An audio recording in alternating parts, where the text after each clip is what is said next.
భాద్రపద బహుళ పాడ్యం నుండి అమావాస్య వరకు 15 రోజుల కాలాన్ని మహాలయ పక్షంగా పరిగణిస్తామని, ఈ కాలంలో దాన ధర్మాలు చేస్తే ఎంతో పుణ్యఫలమని ఆధ్యాత్మికవేత్త రవిశంకర పట్నాయక్ పేర్కొన్నారు.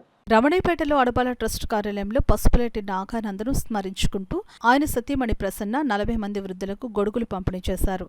ఈ సందర్భంగా పట్నాయక్ మాట్లాడుతూ తమ ఉన్నతికి కారణమైన దివంగతులను తలుచుకోవడం మన సంస్కారమని అన్నారు. ఈ పక్షం రోజుల్లో దాన ధర్మాల వలన దివంగతులు సంతృప్తి చెందుతారని అన్నారు. వృద్ధులకు గొడుగులు సమకూర్చిన ప్రసన్న సేవా నిరతి అభినందనీయమని పట్నాయక్ తెలిపారు.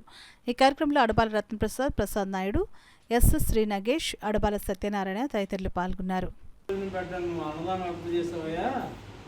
దానం చేసిందే వజ్రాలు వైడూర్యాలు బంగారాలు ఇలాంటివన్నీ దానం చేసావు అంచేత అలాంటి చేయమంటే అప్పుడు గొడవలు తెచ్చుకుని మరలా భూమి మీదకి నన్ను పంపించండి, 15 రోజులు నాకు అవకాశం ఇవ్వండి అని చెప్పేసి అవకాశం తీసుకుని వచ్చి అందరికీ కూడా ఆయన మరి అందరికీ అన్నదానం విపరీతంగా చేసి వస్త్రదానం చేసి ఇలా గొడుగులు ఇవన్నీ దానాలు చేసి ఆయన ఏం చేశారంటే తిరిగి మళ్ళీ ఆయన పరలోకానికి చేరుకున్నప్పుడు అక్కడ వారిని గౌరవంగా అన్ని సౌకర్యాలతో ఆనందంగా అక్కడ ఉండగలిగారట. అంచేతే ఈ 15 రోజులు కూడా మరి మహాలయ పక్షం కింద అమావాస్య వచ్చే వరకు కూడా అందరూ కూడా ఈ కార్యక్రమాలు చేయొచ్చు. మరి మనకి మన మధ్యలో ఆయన పసుపులేటి నాగానందం గారు కీర్తిశేషులు ఆయన లేరు. మన మధ్యలో లేకపోయినా సరే మరి ఆయన పెద్దల్లో కలిసిపోయారు కాబట్టి వారి భార్య ఈ పితృపక్ష రోజుల్లోనే ఏం చేశారంటే మీ అందరికీ కూడా సుమారు 40 మంది ఇక్కడ మరి పేదవారు ఉన్నారు. ఈ 40 మంది మహిళలకి కూడా ఆమె గొడుగుల్ని దానం చేస్తున్నారు.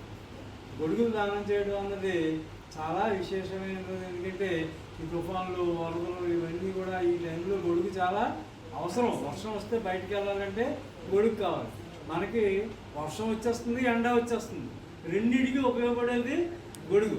ఎండలో వెళ్ళినా గొడుగు వేసుకుని వెళ్తే మనకి ఆరోగ్యంగా ఉంటుంది, వర్షంలో వెళ్ళినా గొడుగు వేసుకుని వెళ్తే మనం తడవకుండా ఆరోగ్యంగా ఉంటాము. ఇది ఆలోచించి అందరికీ కూడా గొడుగుల్ని సరఫరా చేస్తూ మరి ఈ రోజున ఆ దాన ధర్మం అనే కార్యక్రమాన్ని చేశారు. కాబట్టి వారికి ఆ భగవంతుడు తర్వాత పితృదేవతలు ఆరోగ్య ఐశ్వర్యాలు ఇచ్చి వారి పిల్లలందరినీ, వాళ్ళ పిల్లల్ని, మనల్ని అందరినీ కూడా ఆ భగవంతుడు చల్లగా చూస్తూ మరి అనేక సంవత్సరాలు ఐశ్వర్యాలతోటి వర్ధిల్లేలాగా చూడాలని మీ అందరూ కూడా అలా కోరుకుంటూ, పితృదేవతలు కూడా అలాగే కోరుతూ మనకి వారికి ఈ అవకాశాన్ని ఉపయోగించుకున్నందుకు వారికి పూర్తి భగవంతుని ఆశీస్సులు లభించుగాక అని కోరుకుంటున్నాం.